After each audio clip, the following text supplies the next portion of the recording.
인사하겠습니다. 잘 나오셨습니다. 성도님 얼굴만 봐도 은혜가 됩니다. 사랑하고 축복합니다. 사랑하고 축복합니다. 오늘 새벽에도 말씀을 드렸지만 우리 교회가 속한 교단이 신앙으로 고백하고 있는 웨스트민스터 대요리 문답이라고 하는 것이 있습니다. 이 대요리 문답의 첫 번째 질문이 사람의 제일 되고 가장 높은 목적은 무엇인가 하는 것입니다. 그에 대한 답을 이렇게 설명하고 있습니다. 하나님을 영화롭게 하는 것과 영원토록 그를 즐거워하는 것이다. 사람의 제일 되는 목적은 인간의 가장 근본적이고 가장 중요한 존재 목적을 말하는 것입니다. 가장 중요하고 근본적인 사람의 존재 목적이 무엇이냐? 이 질문에 답이 하나님을 영화롭게 하는 것, 그리고 영원토록 그를 즐거워하는 것이다. 이 사실을 우리 교회는 우리 교단 안에서 함께 고백을 하고 있는 것입니다. 하나님을 영화롭게 한다라는 것은 우리가 하나님의 피조물로서 하나님께 합당한 영광을 올려드리며 하나님을 찬양해야 한다라는 것입니다. 하나님 앞에 예배하고 찬양하고 하나님만을 바라보는 삶을 살아야 한다는 것이죠.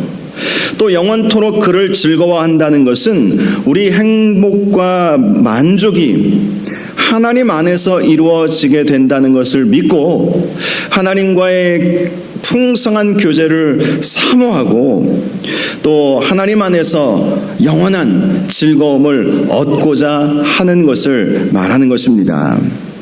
바로 이러한 삶을 살도록 하나님께서 우리를 부르셨다는 것이죠. 하나님을 영화롭게 하고 주 안에서 주를 기뻐하는 삶을 사는 것, 그를 즐거워하는 삶을 사는 것, 주님만 생각하면 기쁘고 행복하고 만족함을 누리며 사는 것, 그것이 하나님께서 우리를 부르신 목적이며 우리의 존재 이유가 된다라는 것이지요. 그런데 우리를 그러한 목적대로 살지 못하게 방해하는 세력이 있습니다. 바로 사탄 마귀이죠. 이런 이야기가 있습니다. 사탄의 졸개들이 리비아의 한 사막에서 수행하고 묵상하고 기도하며 살고 있었던 어느 성직자를 유혹하여 쓰러뜨리고자 했다고 합니다. 그러나 이들의 유혹에도 불구하고 그 성직자는 범죄하지 않았습니다. 그들은 그 사람의 육신의 정욕을 건드려 보았고 의심과 두려움의 화살로 맹공을 퍼부었지만 그 성직자는 전혀 요지부동이었습니다. 졸개들의 완패에 화가 치밀어 오른 사탄이 직접 나서게 되었습니다. 너희들의 전략은 너무 시대에 뒤떨어졌어. 내가 하는 것을 잘 봐 하면서 그 사탄은 그렇게 굳건히 믿음 지키고 있었던 그 성직자의 귀에다가 이렇게 속삭였습니다. 이봐, 당신 동생은 벌써 알렉산드리아의 주교가 되었어. 그 말을 듣고 있던 이 성직자는 금세 얼굴이 빨개지더니 먹구름이 드리워졌습니다. 시기와 질투가 그의 그 굳건한 주님을 향한 그 순수한 그 마음을 앗아가 버렸던 것이지요. 사탄은 만족스러운 표정으로 그의 졸개들에게 이렇게 말했습니다. 시기와 질투, 바로 이거야. 거룩하게 살려고 하는 사람에겐 이게 최후의 무기지. 베드로전서 5장 8절을 보면 근신하라 깨어라 너희 대적 마귀가 우는 사자같이 두루 다니며 삼킬 자를 찾나니 라고 말씀을 하고 있습니다. 마귀가 어떻게 하고 있다고요? 두루 다닌대요. 두루 다닌다고 말을 합니다. 그러면서 삼킬 자를 유혹할 자를 무너뜨릴 자를 넘어뜨릴 자를 찾고 있다는 거예요. 그래서 베드로 사도는 근신하라 깨어라 이렇게 말씀하고 있는 것입니다. 특별히 마귀는 우리의 마음뿐만 아니라 우리의 몸도 더럽히려고 한다라는 사실을 기억해야 합니다. 오늘 본문은 바로 그 사실을 말씀해 주고 있습니다.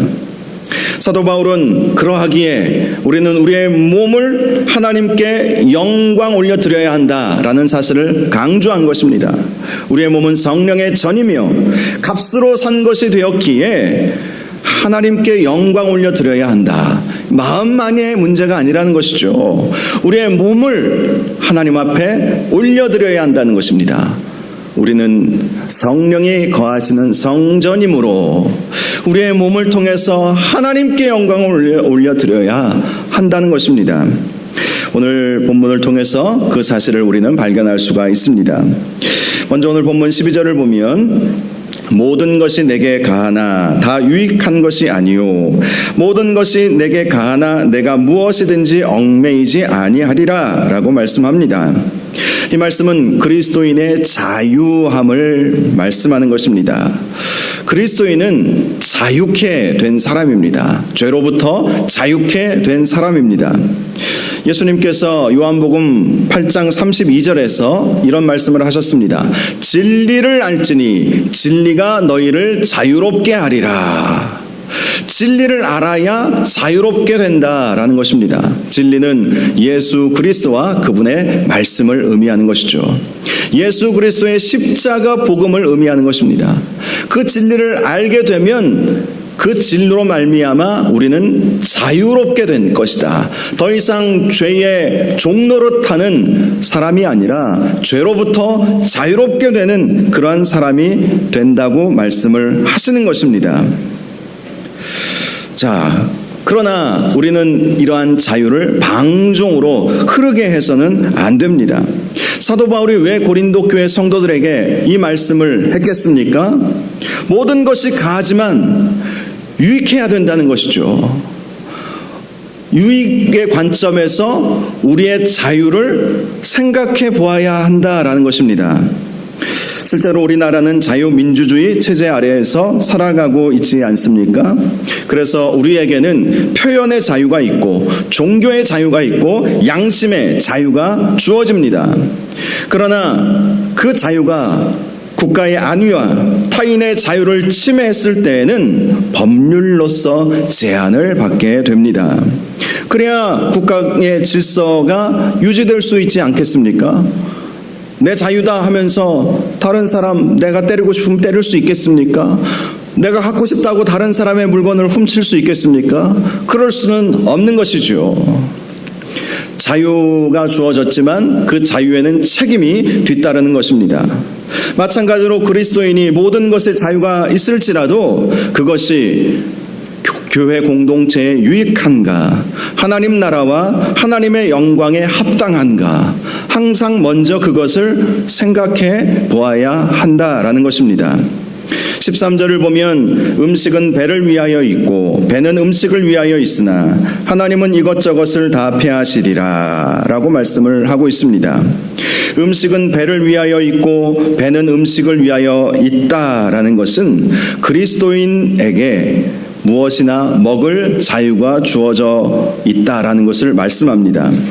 이제는 더 이상 율법에서 그 많은 음식을 먹지 못할 이유가 없어졌다. 음식의 자유가 우리에게 주어졌다라는 것이죠. 율법에서 그 많은 음식은 대표적으로 돼지고기와 같이 굽은 갈라졌지만 새김질하지 않는 동물들은 먹지 못하게 했습니다. 또 어떤 짐승이든지 피채 먹지 못하게 했습니다. 피를 다 빼고 먹게 했습니다. 또 저절로 죽은 죽은 동물, 그런 고기들은 먹지 못하게 했죠. 또 물고기와 같은 경우도 비늘 없는 물고기는 먹지 못했습니다. 그런 관점에서 생각해보면 우리는 다 율법을 어기고 있는 사람들이죠. 삼겹살 얼마나 맛있게 잘 먹고 있습니까? 순댓국 얼마나 잘 먹고 있습니까? 장어 요리도 참 맛있게 잘 먹고 있지 않습니까? 그것은 율법에 의하면 다 못 먹을 음식들이었어요. 그런데 하나님은 이것저것을 다 폐하셨죠. 하나님은 그러한 율법으로 우리의 먹을 자유를 제한하지 않으셨다라는 것입니다. 그런데 음식의 자유함은 주어졌을지라도 음란의 문제만큼은 자유가 주어지지 않았다라는 사실을 말씀해 주고 있습니다. 몸은 음란을 위하여 있지 않고 오직 주를 위하여 있느니라 라고 말씀을 하고 있습니다. 우리의 몸을 음란하는 데 사용해서는 안 된다는 것입니다. 우리의 몸은 주를 위한 것이 되어야 하기 때문입니다. 사도 바울이 이 말씀을 했던 이유는 당시 고린도 교회에 성적 타락의 문제가 아주 심각했기 때문이었습니다.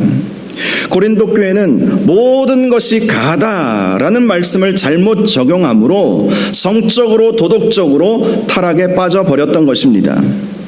고린도 교회가 왜 이렇게 성적 타락에 빠지게 되었을까요? 그것은 그 시대의 그들의 문화와 연관이 있었습니다. 고린도 지역에는요, 그리스 로마 신화에 나오는 사랑의 여신인 아프로디테의 큰 신전이 있었다고 알려져 있습니다. 그런데 그 신전에서는요, 그 신전에서 일하는 1000여 명의 창녀들이 있었다고 합니다. 왜 신전에 창녀들이 그렇게 많이 있었을까요? 그것은 성적 쾌락이 신일합일이라고 생각했던 그들의 생각 때문이었습니다. 요즘 통일교 이슈가 많은 문제가 되지요. 통일교의 교리 중에 피가름의 교리라고 하는 끔찍한 교리가 있습니다. 생각만 해도 끔찍하고 더럽고 불결한 교리예요. 이 피가름의 교리는 교주와의 성적인 관계를 통해서 아담과 하와로부터 내려오는 혈통적 원죄의 문제를 해결받아야 한다라고 가르치는 교리입니다. 그런데 이 교리는 결코 성경적이지 않죠. 이 문선명과 같은 그 당시 김성도, 문선명 이런 당시 그런 사람들은 신비주의자들이었어요. 신비주의자들이 기독교를 받아들이면서 신비주의와 기독교를 혼합해서 사이비를 만들어냈던 것입니다.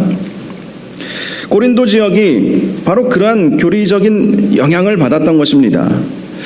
고린도 교회 성도들은 예수 믿기 이전에 영적인 삶을 사는 것은 아프로디테 신전에 가서 창녀들과 성적인 관계를 맺는 것, 그것을 통해서 신에게로 가까이 간다라고 그들은 믿고 그렇게 살아왔어요. 그런데 그런 사람들이 예수를 믿게 되었단 말입니다.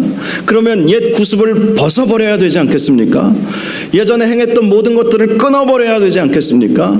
그런데 우리는 자유가 있어, 자유가 주어졌어 라고 하면서 우리의 몸을 거룩하게 관리해야 함에도 불구하고 그렇게 하지 않고 옛 구습에 따라서 성적으로 도덕적으로 아주 문란한 그러한 삶을 살고 있었던 것이죠. 죄의식조차도 없이 당연히 그렇게 살아왔기 때문에 그들은 그것이 구원과는 아무런 상관이 없다라고 생각할 정도로 그렇게 살았던 것입니다. 그런데 사도 바울은 그것이 아니라는 것이죠. 그것이 아니라는 것입니다. 왜 당시 초대교회가 이런 부분에 있어서 기준이 너무나도 낮았겠습니까? 그것은 당시 초대교회의 영지주의라고 하는 이단의 영향이 아주 컸습니다. 영지주의는 헬라 철학과 동양의 신비주의 사상이 결합되어 나온 이단적인 사상이었습니다.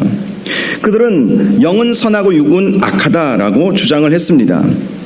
그래서 예수님께서 이 세상에 오신 것은 육체로 오신 것이 아니라 영으로 오셨는데 육체로 오신 것으로 보였을 뿐이다. 이것을 한자로 가현설 이렇게 말하기도 합니다. 가현설. 실제로 육신을 입고 이 세상에 오신 것이 아니라는 거예요.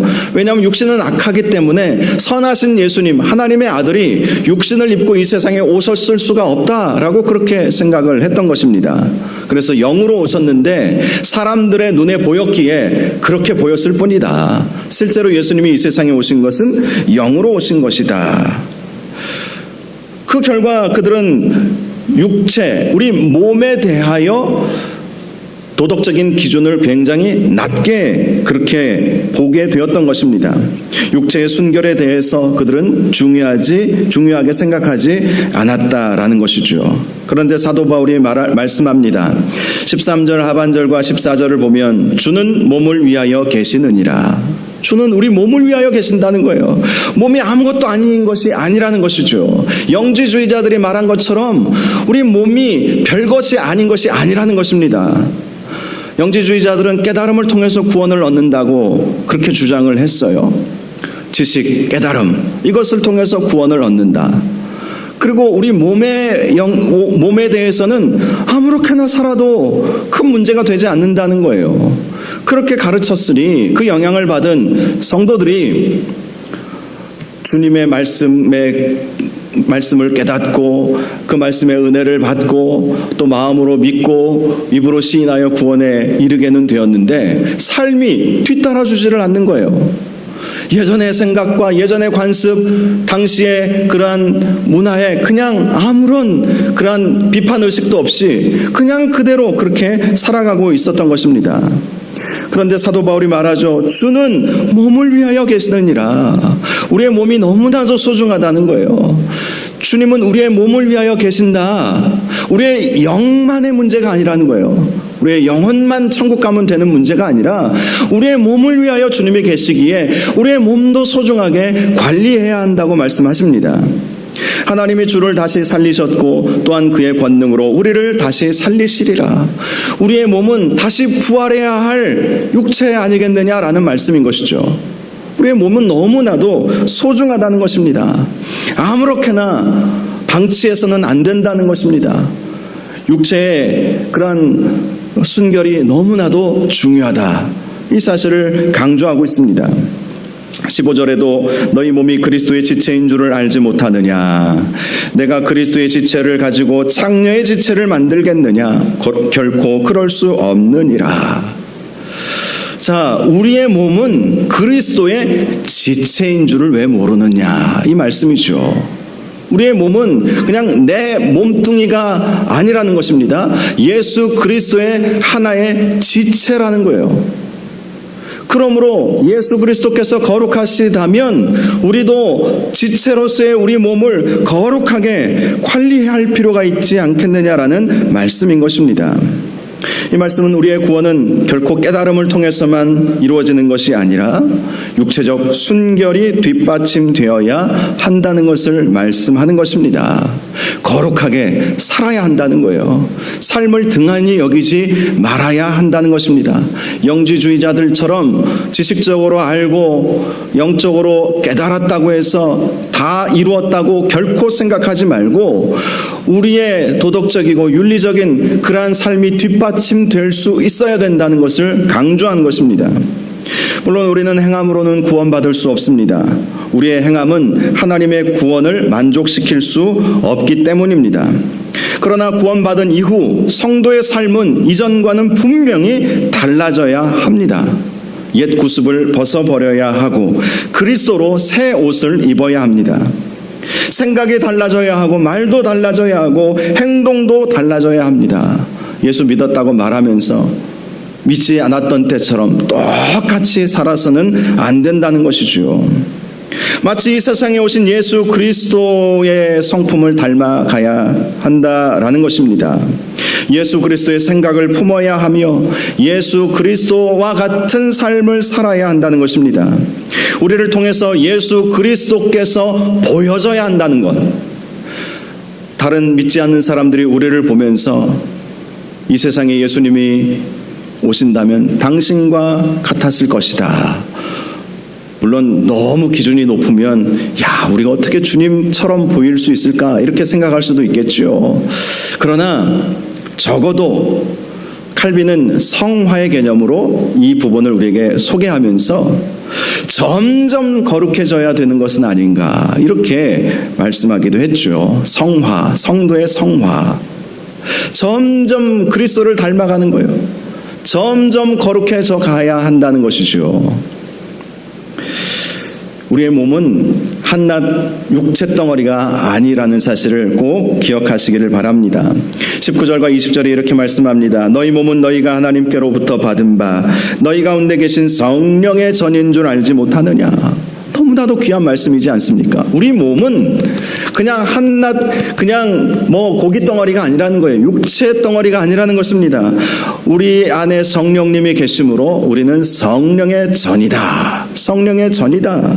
너무나도 귀하고 존귀한 존재다. 성전은 거룩하잖아요.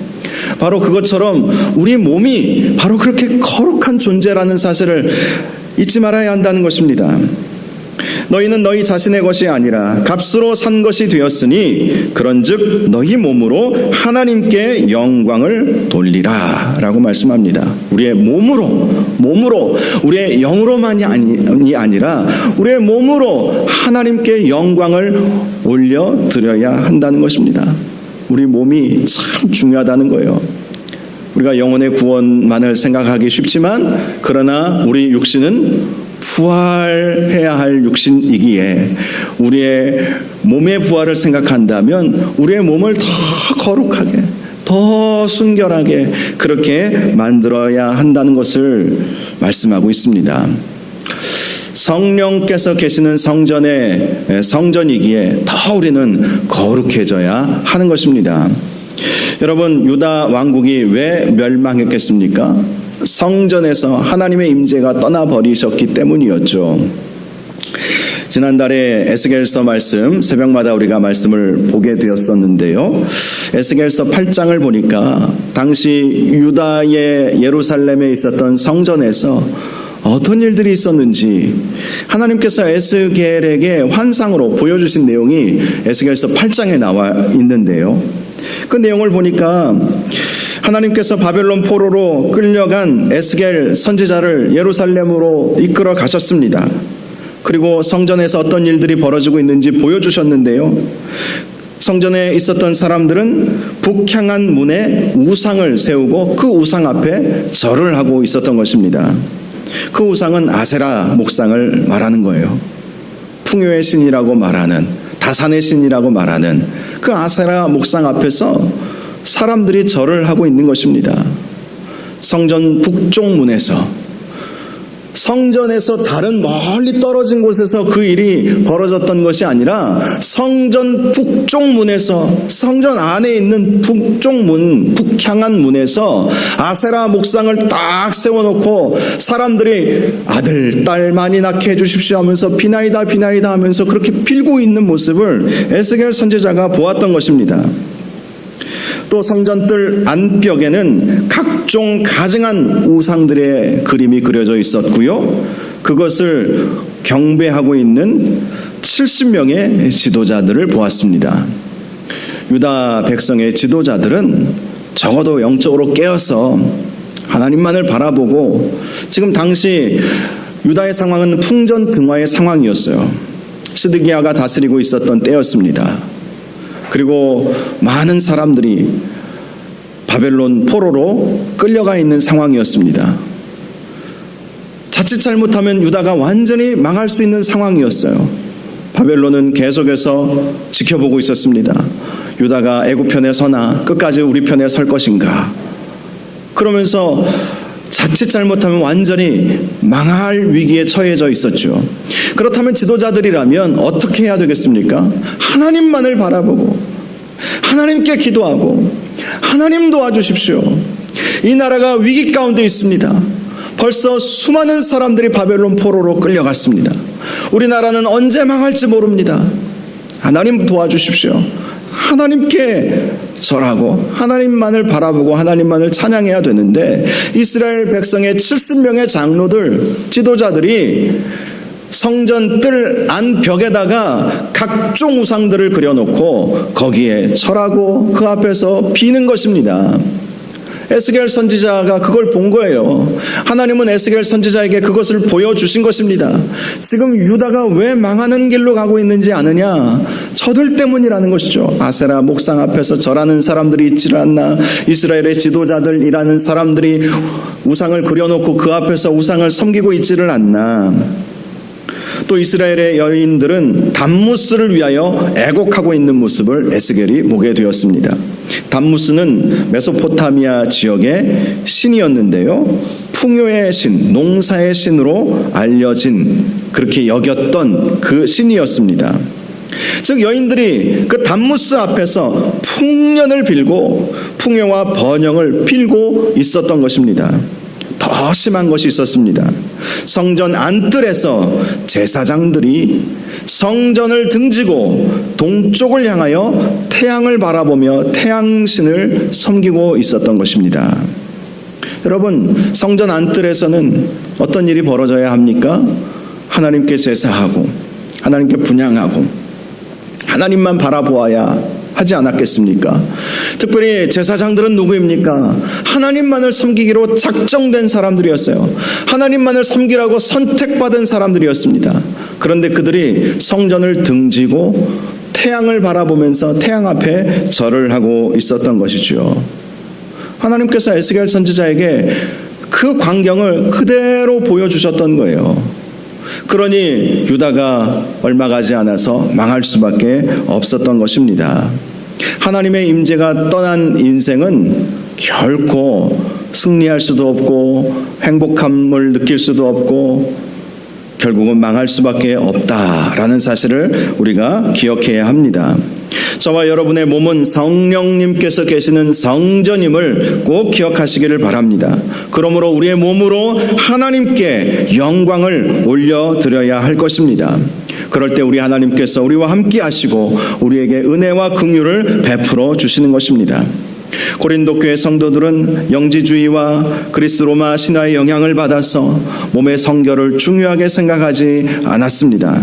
그러나 사도 바울은 우리의 몸은 그리스도의 지체이며 그리스도께서 값으로 산 것이 되었으니 하나님께 영광을 올려야 한다는 사실을 강조했던 것입니다.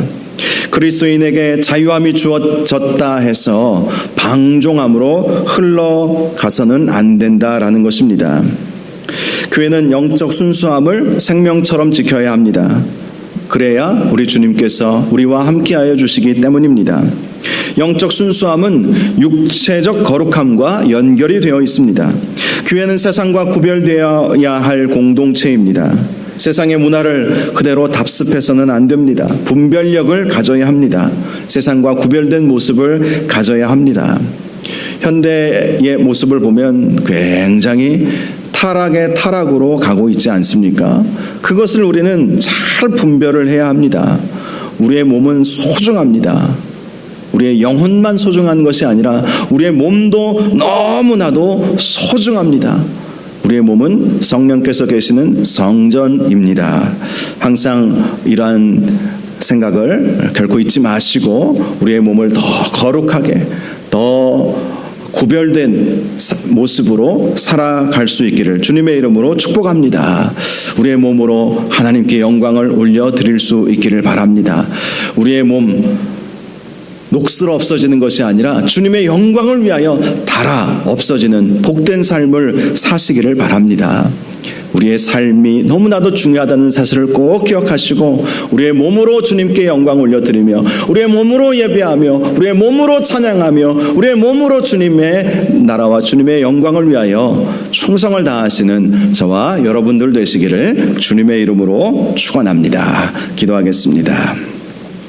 거룩하시고 존귀하신 아버지 하나님, 우리의 몸은 성령께서 계시는 성전입니다. 값으로 산 것이 되었으니 우리의 몸으로 하나님께 영광을 올려드려야 한다라는 이 귀한 말씀 우리에게 전하여 주시니 감사합니다. 하나님, 영혼의 구원 참으로 중요한 것이지만 우리의 몸으로 하나님께 영광 올려드려야 한다는 사실 결코 잊지 않도록 도와주시옵소서. 우리의 몸으로 감사하며 몸으로 찬양하며 우리의 몸으로 주님의 영광을 위하여 살아갈 수 있는 저희 모두가 될 수 있도록 인도하여 주옵소서. 예수님의 이름으로 기도하옵나이다. 아멘.